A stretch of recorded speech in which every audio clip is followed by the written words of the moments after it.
descubrimos la palabra de Dios, verso por verso, capítulo por capítulo. Este es un estudio bíblico real con el maestro Tom Bradford. Bienvenidos a Clases de la Torá.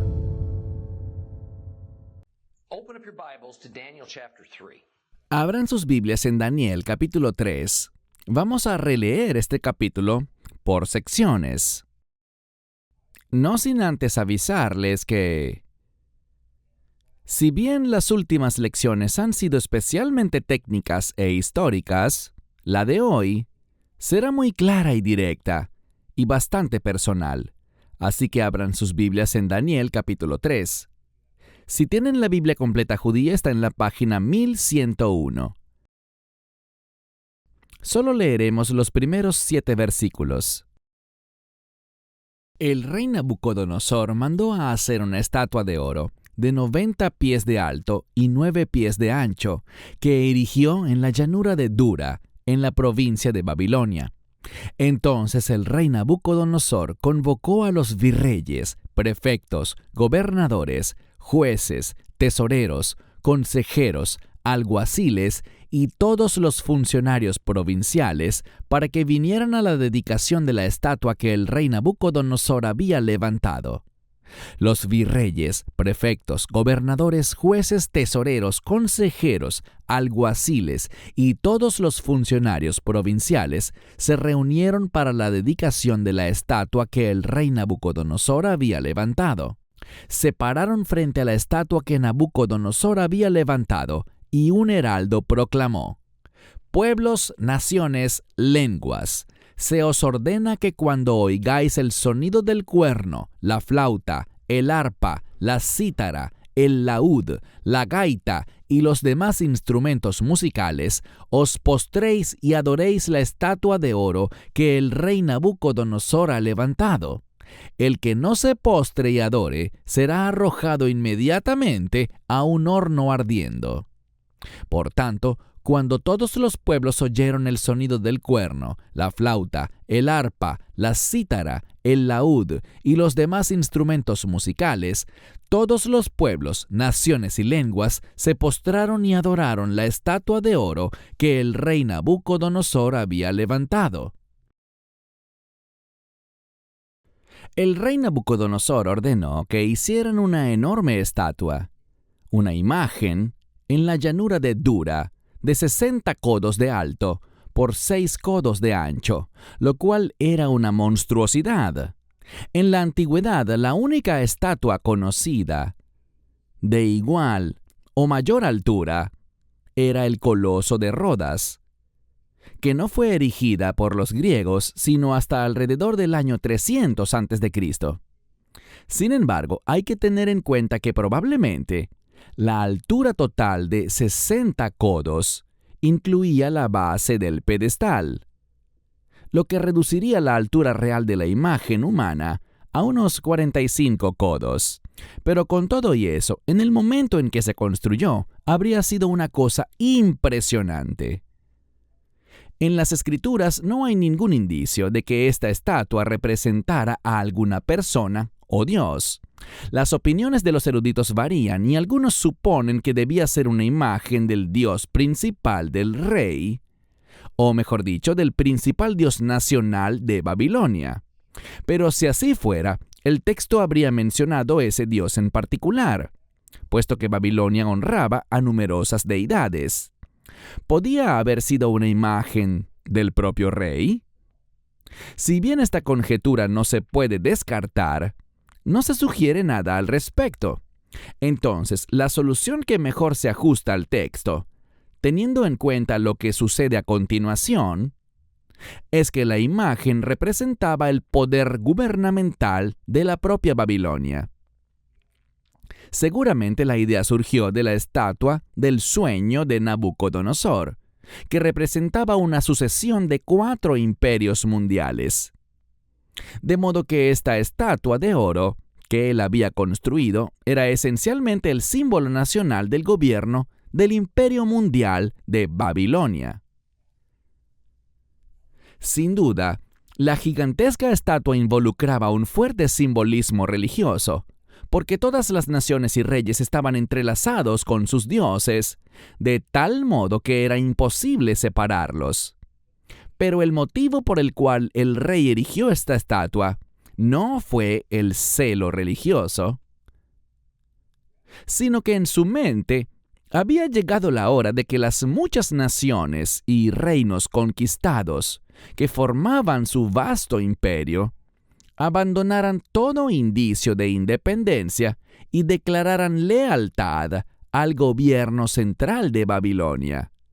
Y, en consecuencia, automáticamente rindieran culto a cualquier dios que el rey considerara el más alto representante del poder detrás del imperio babilónico. Esto se trataba de declarar una lealtad obediente o un desafío hostil a la versión pagana de la Trinidad: el rey, su nación y el Dios nacional. A medida que estudiamos el libro de Daniel, me veo en la incómoda posición de tener que cuestionar las enseñanzas tanto de creyentes bien intencionados como de no creyentes cuyas intenciones no son buenas. Esto se debe a que hay varias doctrinas cristianas denominacionales por ahí que se basan en Daniel, pero que se toman grandes e injustificadas libertades con el texto sagrado. Y por otro lado, hay eruditos modernos que, de manera inequívoca, denuncian a Daniel como un piadoso engaño judío, y dicen que el libro no tiene nada que ver con Babilonia o Nabucodonosor. Por el contrario, dicen que fue escrito como una diatriba contra Antíoco Epífanes y como un mensaje de aliento y esperanza a la comunidad judía perseguida, y por tanto fue escrito alrededor del 165 a.C. He dedicado mucho tiempo a este aspecto particular del estudio de Daniel, porque muchos cristianos no tienen ni idea de que sus propios pastores, profesores de seminario y sus maestros y comentaristas bíblicos favoritos realmente creen que este libro bíblico fundamental es falso. Y esa creencia solo proviene de la arrogancia académica sin más prueba que el consenso de la élite erudita, porque no hay nada empírico que la sustente. No hay nada más que pueda explicar las asombrosas predicciones de Daniel que hasta ahora han demostrado ser exactas, excepto para las divagaciones y teorías de ese grupo de académicos. Por eso es tiempo de resaltar un pasaje que estos críticos bíblicos escogen para explicar y para demostrar sus incrédulas posturas. Y quiero hacerlo para que sepan cómo lidiar con esto cuando lo encuentren. Y este es un momento propicio. El razonamiento que hacen los críticos bíblicos es que en el capítulo 3 de Daniel, lo que vemos es una historia de terrible persecución religiosa muy parecida a la tribulación del libro de Apocalipsis. Y aunque el libro de Daniel lo atribuye al rey de Babilonia en el siglo VI a.C., en realidad es una referencia directa al infame Antíoco Epífanes, quien despreciaba a los judíos y no toleraba su judaísmo. Antíoco Epífanes pertenecía a la dinastía Seleucida y gobernó sobre una buena parte del Medio Oriente, como ven en este mapa, que en tiempos modernos podríamos ubicar en Siria, Líbano, Irán e Irak. La familia Seleuco, junto con otras 3 familias aristocráticas, fueron las herederas del imperio griego que Alejandro Magno había adquirido y construido al conquistar el imperio medo-persa, el imperio de bronce que se apoderó del imperio de plata. Antes de morir, Alejandro dividió su imperio en 4 distritos gubernamentales, y cada una de las familias antes mencionadas quedó a cargo de uno de ellos. Al final, las familias tolemaica y Seleucida dominaron el antiguo imperio griego. Epífanes veía la religión judía como una superstición de gente ignorante. Y como los judíos estaban fanáticamente dedicados a su Dios único, su templo santo y a su libro sagrado, la Torá, también los veía como un pueblo rígido, peligroso y antipático, porque eran intolerantes y no estaban dispuestos a adoptar, como todo el mundo, el sistema de múltiples dioses. Por eso vio a los judíos como una amenaza para la paz de su reino y para la humanidad entera. Por tal motivo, Epífanes buscó erradicar la religión judía y a sus líderes religiosos. El judaísmo fue prohibido. El templo se convirtió en un santuario pagano, y los judíos que violaban el decreto del rey y mantenían su lealtad al judaísmo y al Dios de Israel eran ejecutados, quemándolos vivos o usando otros métodos brutales de ejecución. De allí que los críticos bíblicos modernos digan que eso es lo que se describe en Daniel capítulo 3. Nabucodonosor no es realmente Nabucodonosor, sino una especie de lenguaje codificado que usó el escritor anónimo de Daniel para enmascarar su discurso en contra de Antíoco Epífanes. Pero la abundante historia escrita de la misma Babilonia y la conocida forma en que el mundo de esa época entendía la esfera de los dioses refuta rotundamente lo que afirman estos eruditos bíblicos. De hecho, no se describe ninguna persecución religiosa en la historia de la estatua de oro de Nabucodonosor. No leemos antes, durante o después de este episodio que nadie, judío o gentil, tuviera que renunciar a sus propios dioses. Solo debían mostrar respeto al dios nacional de Babilonia, simbolizado por la gigantesca estatua dorada en la llanura de Dura, que representaba al gobierno de Babilonia. Esto era típico y habitual en aquella época. La gente de cada nación y reino, incluidos los judíos, eran libres de conservar sus ídolos, sus santuarios, sus templos y de seguir orando a los dioses que quisieran, sin miedo a ser perseguidos. De hecho, lo que se describe en Daniel 3 es totalmente diferente de lo que hizo Antíoco Epífanes, porque Epífanes buscó abiertamente poner fin al judaísmo y, por medios violentos, imponer sus dioses a todos para instaurar su idea de uniformidad religiosa.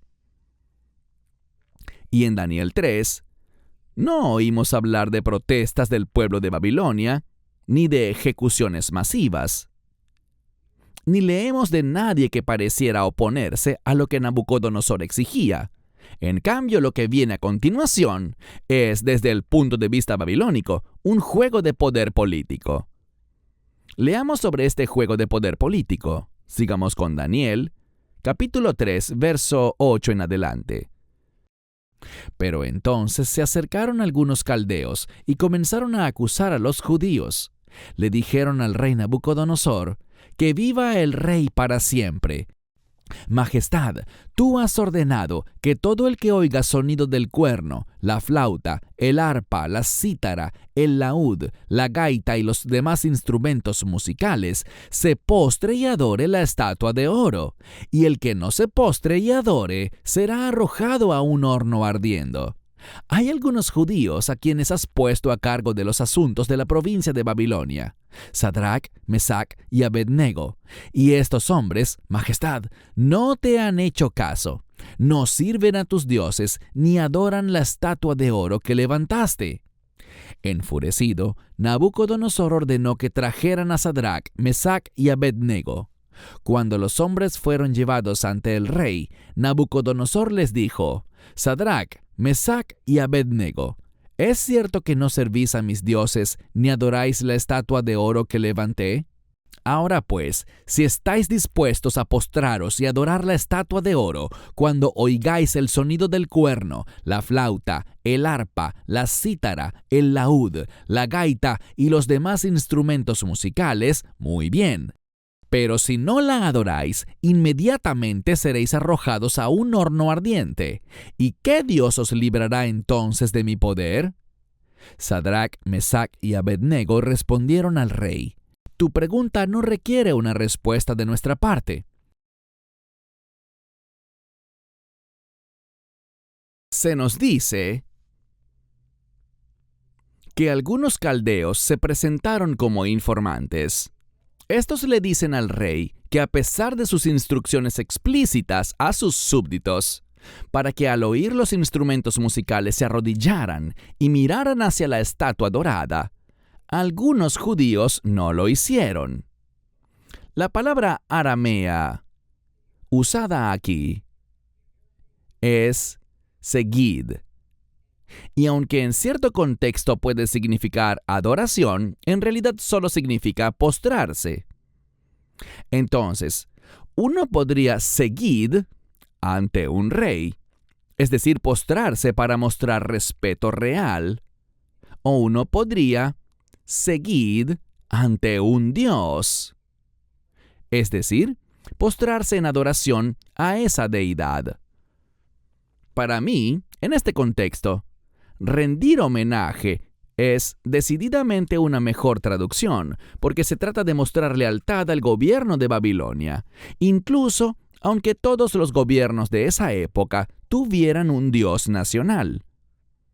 Una vez más, la cuestión de la estatua de oro era política. No tenía nada que ver con la religión, tal como la pensamos hoy en día.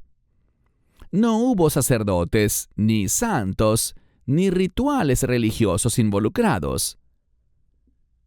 Solo se habla de políticos de diversos niveles que respondieron a un edicto del gobierno, y leemos sobre ellos. Y los judíos, contra quienes los caldeos estaban murmurando, eran Sadrach, Mesach y Abednego. No sirven a tus dioses, dijeron, y no se postran ante la estatua. Eso está en el verso 12. Y ese verso es importante, porque no acusaron a los 3 judíos de no adorar la estatua del dios.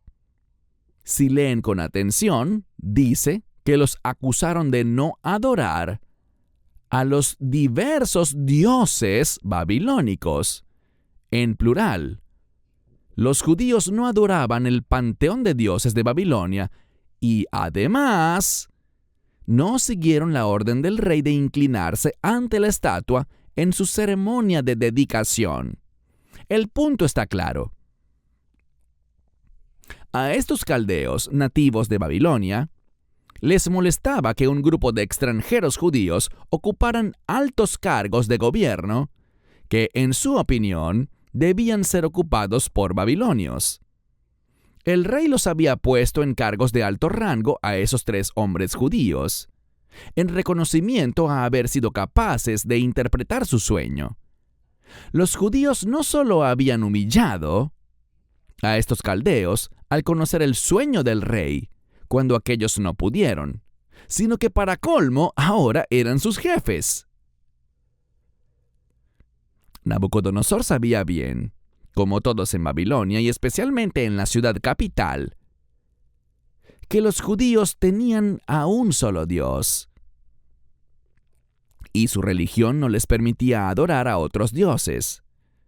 Este incidente era una oportunidad para que los caldeos pusieran fin a su vergüenza y se deshicieran de estos 3 funcionarios judíos. Bien, el rey se enfurece y convoca a Sadrach, Mesach y Abednego, pero les da la oportunidad de explicarse, sin duda porque percibía los celos de estos caldeos, a quienes antes había condenado a muerte, como recordarán. Cuando les pregunta si era cierto que ellos no adoraron a sus dioses, ni se postraron ante la estatua, No es que él crea que se hayan convertido o que deban ser adoradores de múltiples dioses. Más bien, se trata de que deben mostrar el debido respeto y una conducta políticamente correcta. El rey los puso a cargo de gobernar su propia ciudad capital, Babilonia. Al mostrar esta rebeldía, dejaban mal parado al rey. ¿No pueden simplemente seguirle el juego? ¿Qué daño podría hacerles eso?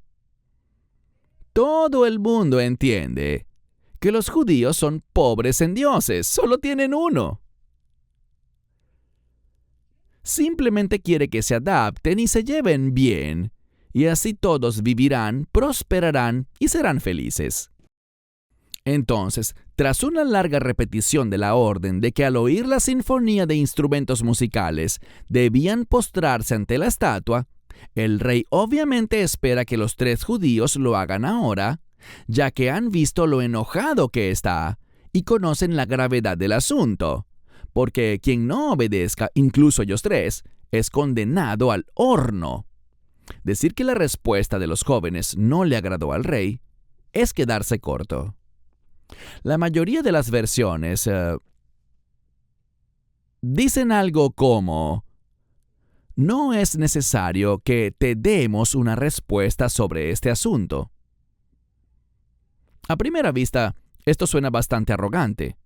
Parece una respuesta muy irrespetuosa. Algo que no se le dice al monarca del mundo conocido. Y no lo olviden.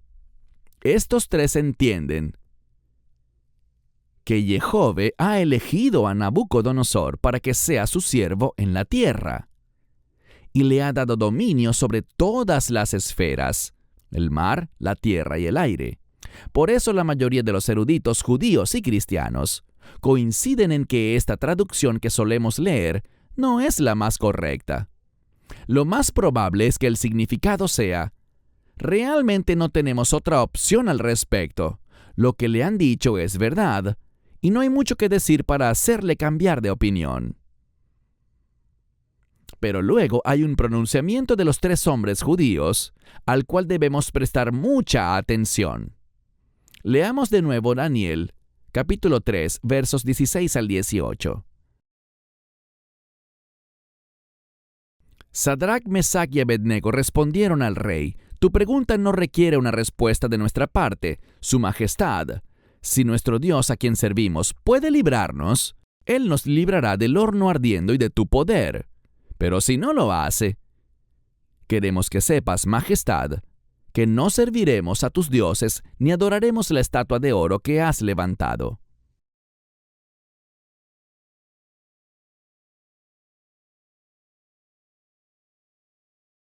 ¿Saben? Al tiempo que me emociona ver el coraje y la fe que ellos demostraron, también se turba mi ánimo. Porque, si bien yo espero y oro a Dios para ser capaz de entregar mi vida, tan fácilmente como ellos parecen entregar la suya y ser fieles al Señor hasta la muerte, no lo sabré con certeza, a menos que me toque enfrentarlo. ¿Y qué les parece esto? Este es otro de los pasajes que los críticos bíblicos usan como prueba de que este libro es de la época de Antíoco Epífanes, porque el fanatismo religioso, tan radical como el que se ve aquí, estaba en auge en aquellos días. Así que ciertamente este debe ser uno de los ejemplos más extremos de fanatismo que uno puede imaginar. Después de todo, estos 3 jóvenes entienden que el castigo que enfrentan, solo por no postrarse durante unos momentos ante una estatua inerte, es ser quemados vivos. Dios conoce sus corazones, ¿verdad? No pueden hacer lo malo brevemente, siempre y cuando Dios sepa que lo aman. Dios lo sabe. ¿por qué no pueden hacer lo malo solo por un momento y salvar sus vidas? Pero esa sospecha de fanatismo religioso queda refutada cuando vemos la respuesta completa de los jóvenes ante el rey. En el verso 17, ellos dicen que si su Dios puede salvarnos del horno, lo hará. Los primeros rabinos, padres de la iglesia y comentaristas bíblicos se sentían incómodos con este difícil versículo, porque, tomado en cierto sentido, parece expresar una duda sobre si el Dios de Israel tiene o no la capacidad o la potestad para rescatarlos del horno ardiente. Académicos y profesores han hecho múltiples intentos para abordar y solucionar esta dificultad, pero ninguno de ellos nos da una respuesta satisfactoria sin hacer un gran daño al texto bíblico, al menos tal y como lo tenemos hoy. Así pues, para mí, la conclusión solo puede ser que los tres hombres están siendo abiertos y honestos al expresar sus verdaderos sentimientos y que simplemente no saben lo que Dios puede hacer y lo que hará bajo estas circunstancias. Pero luego viene la parte que hace arder mi corazón. Ellos dicen que sin importar que Jehová pueda o no, o que Él los rescate o no, de una muerte horrible y dolorosa, ellos no servirán a los dioses de Babilonia, ni se postrarán ante la estatua que simboliza el único poder mundial, el imperio babilónico. Ellos no harán eso. Creo que podríamos meditar estas palabras durante algún tiempo y aún no terminaríamos de analizarlas. Si me lo permiten, quisiera ofrecer una paráfrasis de las poderosas palabras de estos tres hombres judíos. Haremos lo que es correcto ante Dios, y que pase lo que tenga que pasar. Salomón lo dijo de una manera mucho más elocuente que la mía en Eclesiastés, capítulo 12, versos 13 y 14. He aquí la conclusión final luego de haber oído todo. Teme a Dios y guarda sus mandamientos. En esto consiste vivir como un ser humano. Porque Dios juzgará todo lo que hagamos, incluso en secreto, sea bueno o malo. Ya que Salomón estaba dirigiéndose a los hebreos, lo que quiso decir fue: en esto consiste vivir como un ser humano redimido. Guardar los mandamientos de Dios. Al final, hay pocas cosas más importantes que esa para un creyente. El segundo de los 10 mandamientos dice que los redimidos de Dios solo adorarán a un solo Dios y a ningún otro. Y Sadrach, Mesach y Abednego estaban dispuestos a morir para cumplir este mandamiento tan fundamental. Fanatismo, dicen los críticos bíblicos. No. Yo digo que este es un ejemplo de la fidelidad que se espera de todos nosotros, los que adoramos a Dios. Una de mis películas favoritas se titula El Reino de los Cielos. Esta epopeya es la historia de las cruzadas y de un joven inglés que perdió a su esposa y a su hijo no nacido por suicidio, y luego, enojado, asesinó a su propio hermano, que era sacerdote, por haber condenado al infierno a su esposa muerta. Huyó de su pueblo a Jerusalén con su recién descubierto padre para luchar por el rey cristiano de Jerusalén, buscando el perdón y la salvación personal, y acabó comprometiéndose a ayudar a mantener el cristianismo en Jerusalén.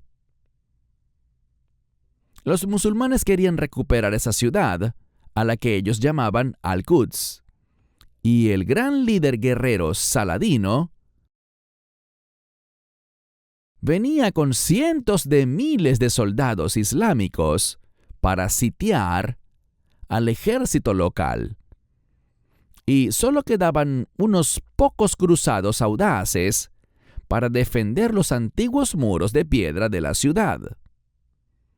Cuando las hordas musulmanas llegaron y rodearon la ciudad, desplegaron sus numerosas máquinas de asedio y exigieron que abrieran las puertas.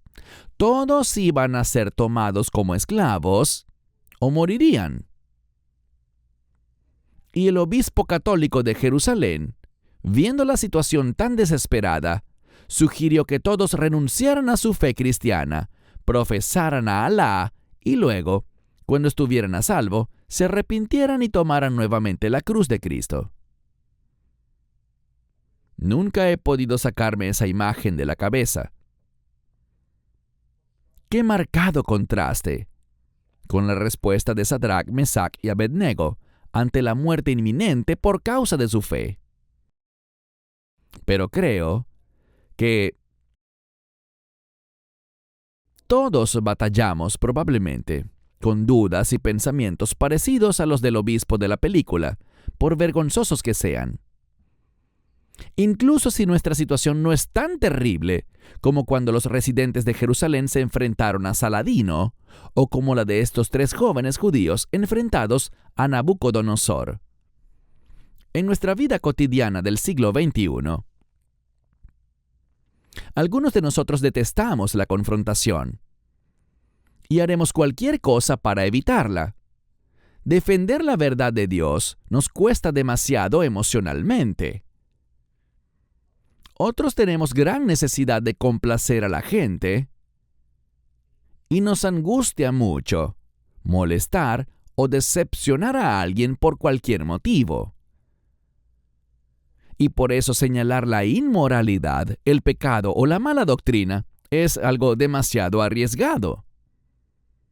A algunos nos preocupa tanto alterar nuestro círculo social, nuestra familia, o dar la impresión de no estar en sintonía con nuestros pares y las normas sociales, que nos esforzamos para mantener a raya nuestra fe y, en cambio, hacerla lo más amplia, inclusiva y tolerante que podamos.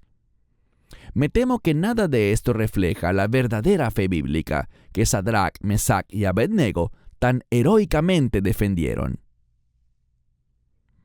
Pero veamos lo que hicieron estos 3 judíos desde otro ángulo igualmente difícil. ¿Cuántas veces los hermanos y hermanas en el Señor me han recordado que debemos tener mucha paciencia y actitud ecuánime para obedecer siempre y a toda costa a nuestro gobierno, incluso si esto molesta nuestra sensibilidad cristiana? Si me dieran $1 por todas las veces que me han citado algunos de los siguientes pasajes como justificación para la inacción y el silencio cristianos, sería millonario. Escuchen esto que está en 1 de Pedro 2, versos 13 y 14. Por causa del Señor, someteos a toda autoridad humana, ya sea al emperador como autoridad suprema, o a los gobernadores como enviados por él para castigar a los malhechores y alabar a los que hacen el bien. Y aquí hay otro. Romanos 13, versos 1 y 2. Todos debéis obedecer a las autoridades gobernantes, porque no hay autoridad que no proceda de Dios, y las que existen, es Dios quien las ha puesto donde están. Por tanto, quien resiste a las autoridades está resistiendo a lo que Dios ha instituido, y los que resisten traerán juicio sobre sí. Y este quizá es el pasaje más citado de todos. Mateo 22, del 19 al 21. Mostradme la moneda con la que se pagó el impuesto. Le trajeron un denario, y les preguntó, ¿de quién es este nombre y esta imagen? Del emperador, respondieron. Yeshua les dijo, pues dadle al emperador lo que es del emperador, y dadle a Dios lo que es de Dios. Así que si nos guiáramos por la típica interpretación cristiana de estos versículos y algunos similares o paralelos, ¿significa eso que Sadrach, Mesach y Abednego se equivocaron al desafiar al rey de Babilonia? Las autoridades de gobierno debían hacer acto de presencia en la dedicación de la estatua y declarar lealtad a esta. El principal legislador del gobierno establecía la ley y ésta se aplicaba a todos por igual. Él era un rey completamente legítimo, ya que el Señor mismo había elevado a Nabucodonosor al trono y había dicho lo siguiente: no solo a judíos, sino también a todas las naciones gentiles. Escuchen el pasaje en Jeremías 27, versos del 1 al 8. Al principio del reinado de Sedequías, hijo de Josías, rey de Judá, vino esta palabra a Yirmeyahu, Jeremías, de parte de Adonai. Así me ha dicho Adonai: hazte coyundas y yugos y póntelos al cuello. Envía yugos parecidos a los reyes de Edom, de Moab y al pueblo de Amón, de Tiro y de Sidón, por medio de los mensajeros que envían a Jerusalén y a Sedequías, rey de Judá. Dales este mensaje para sus amos, diciéndoles a sus enviados que Adonai Sebaot, el Dios de Israel, les dice que comuniquen esto a sus amos. Yo hice la tierra, la humanidad y los animales que hay en la tierra, con mi gran poder y mi brazo extendido, y se lo doy a quien me parezca bien. Por ahora, he entregado todas estas tierras a mi siervo Nabucodonosor, rey de Babilonia. También le he dado los animales salvajes para que le sirvan. Todas las naciones le servirán a él, a su hijo y a su nieto, hasta que le llegue el turno a su propio país, momento en el cual muchas naciones y grandes reyes lo harán su esclavo. La nación y el reino que se niegue a servir a Nabucodonosor, rey de Babilonia, y no ponga su cerviz bajo el yugo del rey de Babilonia, lo castigaré, declara Adonai, con espada, hambre y pestilencia, hasta que por medio de él los haya destruido. Bien. ¿Quiere decir esto que, en tiempos modernos, nosotros como creyentes deberíamos, por ejemplo, aceptar el matrimonio homosexual como ley establecida y permanecer en silencio porque debemos obedecer al gobierno? ¿O que si tenemos un familiar gay deberíamos asistir y celebrar su boda para mantener la paz familiar y no dañar la relación?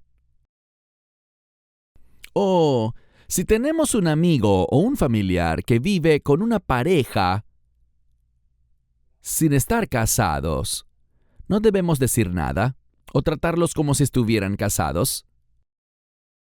Deberíamos apoyar a quienes dicen que el aborto, que es legal en este país, promueve los derechos de salud de la mujer. Y hay que entender que se trata de una elección personal, pues estamos en democracia. ¿Qué tal el tema de Israel? ¿Estamos de acuerdo en que Israel es solo un tema de política exterior? Y que, como lo expone nuestro gobierno, nuestros propios intereses nacionales anulan cualquier preocupación por el pequeño país de Israel, sus derechos territoriales hereditarios o su derecho a defenderse, o incluso a ser un Estado judío, lo cual recientemente es tildado como racismo. ¿Cómo respondemos a amigos y familiares sobre la doctrina bíblica cuando la tendencia es afirmar que podemos interpretar los pasajes de las Escrituras como queramos, y que cada forma que un creyente elija para entenderla es correcta y está bien para Dios? ¿O que desde el advenimiento de Jesús el pecado ahora es completamente personalizado e individualizado? Es decir, lo que la Biblia dice que es pecado, para ti no lo es y no lo es para mí, a menos que sienta que el Espíritu Santo así me lo indica. ¿Qué les decimos a nuestros amigos cristianos que opinan que debemos abordar el espinoso tema de Israel y los palestinos con justicia y equidad por la llamada ley del amor del Nuevo Testamento? ¿O que los musulmanes adoran al mismo Dios que los cristianos y los judíos, solo que no lo saben? Así que debemos ser comprensivos e incluso orar y adorar junto a ellos. Podría seguir nombrando muchos más temas complicados y hacer que todos los presentes se sientan incómodos con estas preguntas tan problemáticas. La cuestión es que nuestras respuestas a estas preguntas siempre implican un límite discrecional que indica hasta dónde estamos dispuestos a llegar en nuestra fidelidad personal a Dios. Y en nuestros días, aquellos creyentes que son percibidos como más comprometidos, porque extienden sus límites y se mantienen firmes en la práctica de sus creencias de fe judeocristiana, en cada área de sus vidas, son señalados de fundamentalistas y fanáticos, y que amenazan la paz y la tolerancia universal. Aquellos que son flexibles y adaptan más fácilmente su fe judeocristiana para amoldarse a las conveniencias de la sociedad humanista secular, el intelectualismo y los conceptos de individuo democratizado, derechos y prerrogativas, y aquellos que compartimentan sus creencias para separar la espiritualidad dominical de la realidad de lunes a sábado, son considerados iluminados y miembros ejemplares de la comunidad mundial. Si Sadrach, Mesach y Abednego vivieran hoy, no creo que serían vistos de manera más favorable, incluso entre los creyentes, que como los percibieron los babilonios del siglo VI a.C. Serían tenidos por ignorantes seguidores de una antigua fe que no se ajusta a la situación actual. Entonces, ¿qué vas a hacer? ¿Qué decidirás tú cuando tengas que elegir entre fidelidad absoluta o seguir disfrutando de comodidad y paz personal? Afortunadamente, pocos de nosotros enfrentaremos alguna vez lo que estos 3 hombres judíos debieron enfrentar. Pero como pudieron ver, en los casos que les presenté, cada día enfrentamos decisiones que nos hacen elegir entre la sumisión fiel a Dios y la libertad personal. Quiero cerrar la lección de hoy